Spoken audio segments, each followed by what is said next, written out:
But it doesn't seem to bother me at that time, and I can't remember exactly what really happened because we had some good cooks with our troops, you know. Right. They were good troops, and our sergeants that could handle it, to get good food and so forth for us. Because we were a company where you had to stay with overhead cranes for the machinery and all that these mechanics had to work on. Right. So anyway, it was time to move out of bivouac. Didn't know where we were going exactly. But here we go down the Champs-Élysées, the Eiffel Tower, the Arc de Triomphe. I said, man, this looks like Paris. And sure enough, we were at 9 Rue Ravine. I always remember that. I was at the street. We were close to the Paris University. And we stayed in Paris for over 1 year. And in this particular place that we stayed, it was a large depot, bus depot, that the Parisians had, that the Germans took it over, and then of course, Germans had to move out. Right. We were there. Yeah. I'll have to show you a picture of one of my sergeants with the snow and so forth.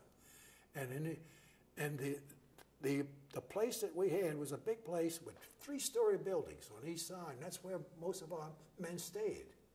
And what did you guys do? What was your mission? Well, we did what they call 5th echelon maintenance work on all heavy engineer equipment. Okay. Like bulldozers. Right.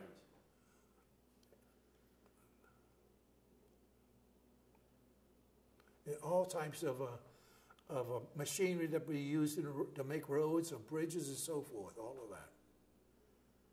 These men were all qualified men, as I mentioned before. So anyway, we were there in Paris until the end of the war.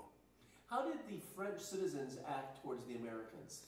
At that time, they were very joyful, very joyful. Mm-hmm. But towards the end, after I had moved out of Paris, because I had gone to Reims and so forth, the trend was a little bit different. Yeah. The people were not as happy for us to be there, let's put it that way. Wanted us out. Right. Yeah. That's correct. Maybe you've heard of that. Oh, yeah. Okay. But I managed to, I was a single man. All the other guys were married, except a few of the younger guys, maybe a few years older than me, had got married there to a French girl and so forth. Because I went to one of the weddings and so forth. Okay. Yes. So that was, I tell you, I was just lucky, unbelievable lucky. Okay, so once that war was over with the Germans, with Germany, mm-hmm. I took a leave of absence, and I went to Cannes, France. That was beautiful.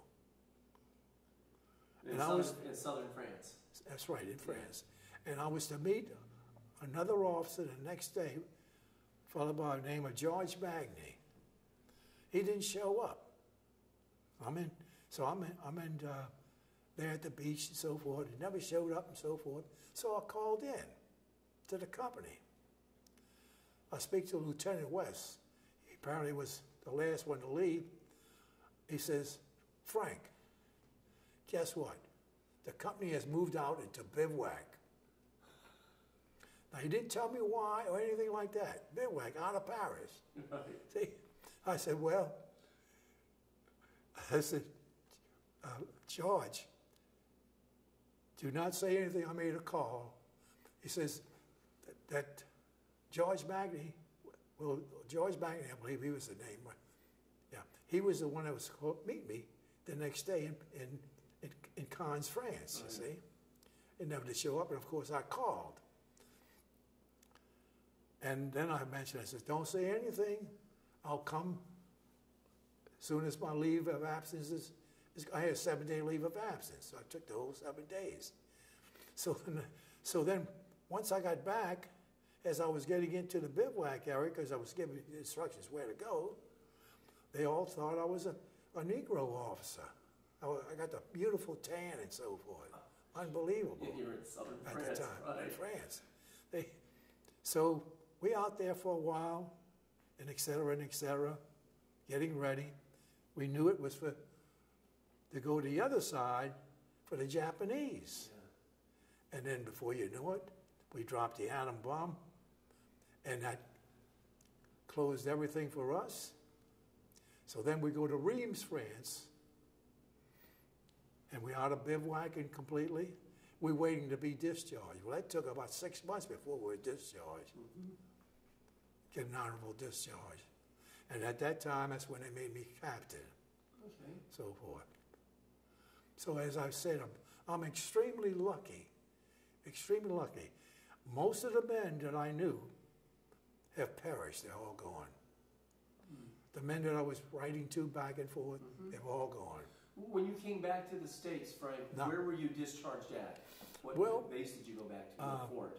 I have the information. We had to go back to New York, then from Okay. New York, I came home, yeah.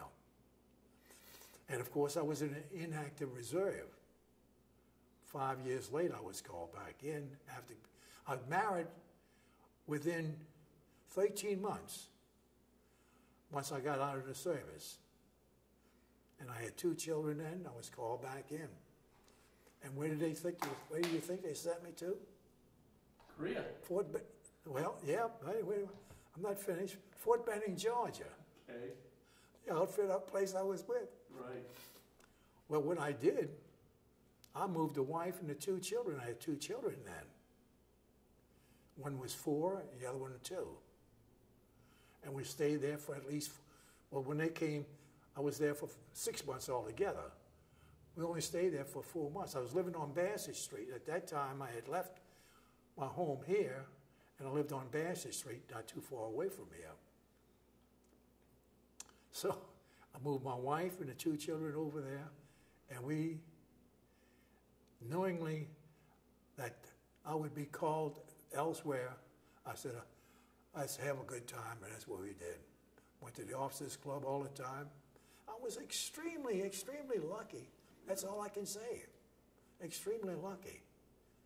And of course, then I was on the plane to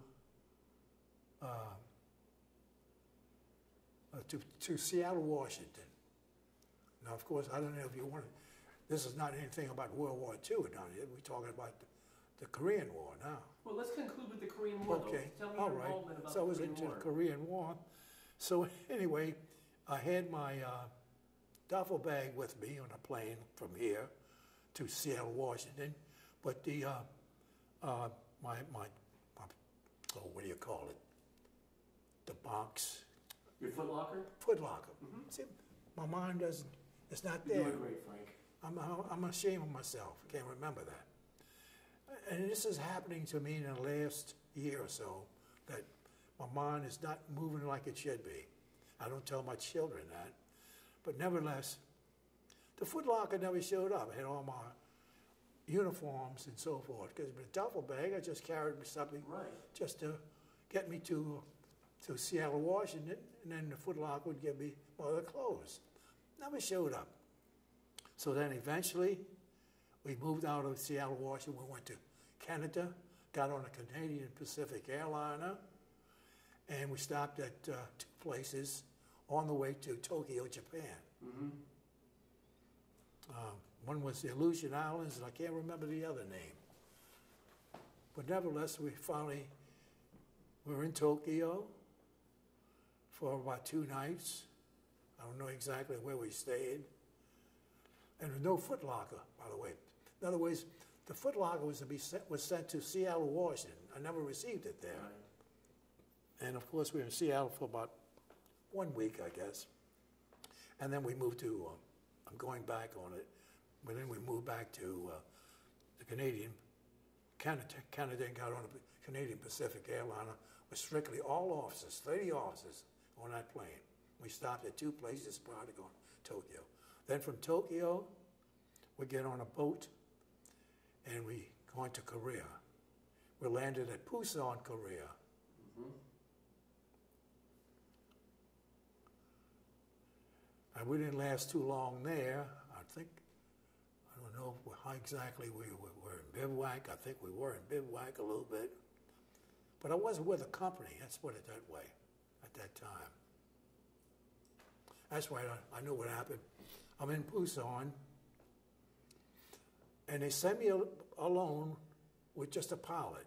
In other words, it was a little plane, just a pilot myself, to Seoul, Korea. Now that's close to the North Korean place, okay? And I got assigned to a company, which was an engineering company, which did a lot of bridges and so forth. I have documents on that too. On the bridges, they got, they were advised that they did so much good work that they made a big booklet of the work that was done by the engineers, so forth. Now, to this day, of course, I was not an engineer, but I was a battalion adjutant at that time. So then from Seoul, Korea, they sent us back to Busan. And we were on these coaches with the doors open and so forth, going from Seoul, Korea to Busan. I'm going to tell you what happened. I took my boots off. I had my rifle here, so forth, etc. I wake up, my rifle's here, but my boots were gone. Now remember this, I didn't have too much clothes with me. Right, because you still haven't gotten your Foot Locker. That's right. That's correct. So anyway, I had slippers, which were Japanese slippers. That's how I got off the train. You're out of uniform. I'm out of uniform. That's right. So finally got shoes and so forth. And guess what? We had prisoners of war, North Koreans, to take care of. Three different islands. And one of those islands, where we were headquarters and so forth, we had the machine to get good water and so forth. They bought it with a Jeep and got this, you know, they did some crazy things, believe me, with the Jeep, and they got this deal for making cold water and so forth, and we had that. And while I was there, I got a little bit of not exactly a disease, but my BM wasn't too good, and they treated me there because we were on 3 different islands, but we had doctors also with us, so forth. And I had about 30 days of problems with my BM and so forth. Okay, so then, we sent back, get off the islands, sent back to Seoul. I'm in Seoul, Korea, and as I said, I was a battalion adjutant, and I'm reading these documents, Army documents, and one circular said, any officer from the inactive reserve, if they believe that they need to be home with their parents or with their children or wives and so forth, could easily get an honorable discharge. And that's what I did. Oh, okay. I got an honorable discharge and so forth. I have a document on that, so forth. And then, of course, being in the bakery business, as I said before in the beginning, of course, I didn't mention to you about my cousin taking over the business while I was at Loyola. And he ruined the business, bankruptcy. In those days, you couldn't come back after bankruptcy. We were at 1210, 1214 Decatur Street, between Barracks and Governor Nicholas Street, the French Market. And I thought the French Market, I says, man, why do they call this the French Market? It's all Italians, Sicilians. Believe me, 3 grocery stores in the same block with us, where we had the bakery. In those days, you delivered by horse and wagon. And then, of course, we managed to get 4 trucks and so forth to deliver elsewhere. But I knew something about bakery business. But anyway, that was completely out. And as a result of my coming out, of course, I skipped, you know, I skipped 5 years from World War II to the Korean War. At that time, I was in a bakery business called Lanassa Baking Company, Betsy Ross Bread, big company, which was my cousins. All three brothers were my first cousins. They married two of my aunts, so forth, Lombardos. But anyway, they decided to sell the bakery, and we were picked up by Ward Baking Company. It's a big company with 25 bakeries throughout the United States. Tip Top, they call them Tip Top. So with Tip Top, I was there for a few years, and then believe it or not, they sold out to Wholesome Sunbeam. Mm-hmm. You remember Wholesome Sunbeam? Yeah, absolutely. The two Jewish, Wise was one, the other one. Mm-hmm. Well, they had their own controller.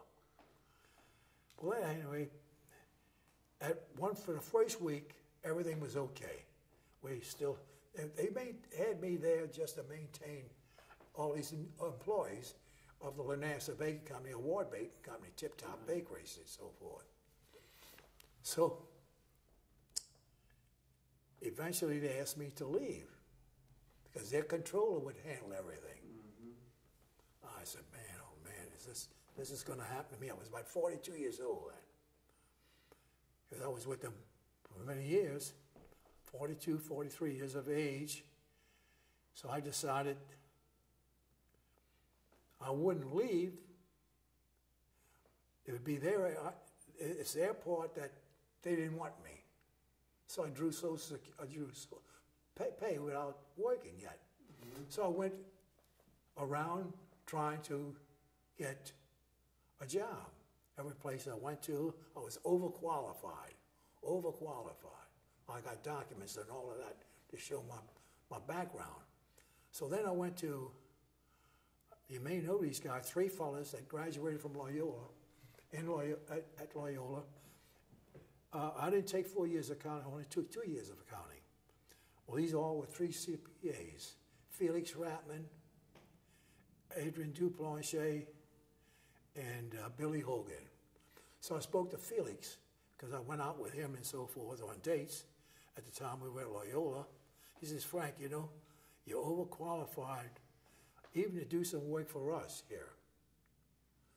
But I know a firm that is in need of a controller. So the controller was Orleans Manufacturing Company, Incorporated, at 700 South Peters Street. There's a big 4-story building, 3-story building, then they got a big deal. Well, I was with that company for many, many years until what happened there? We had the World's Fair. Mm-hmm. World's Fair. In 1984. That hampered us because we had 2 trailers and so forth to live. We had 4 different places where we had the caskets go to and so forth. Mm-hmm. Texas and in different places, even Winter Haven, Florida. But anyway, I stayed with them until I was 76 years old. Because we moved to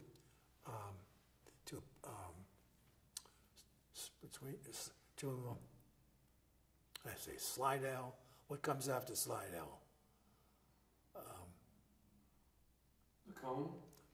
Well, it's Lacombe. No, from the causeway. Let's say we go in a regular causeway. Mandeville. Mandeville. Right. We moved to Mandeville, Pine Grove Industrial Park. Mm-hmm. So you helped me out there. Yeah, well, I live in And I was about 62 years old then. And I stayed with them. Well, I also became a vice president while in New Orleans, though.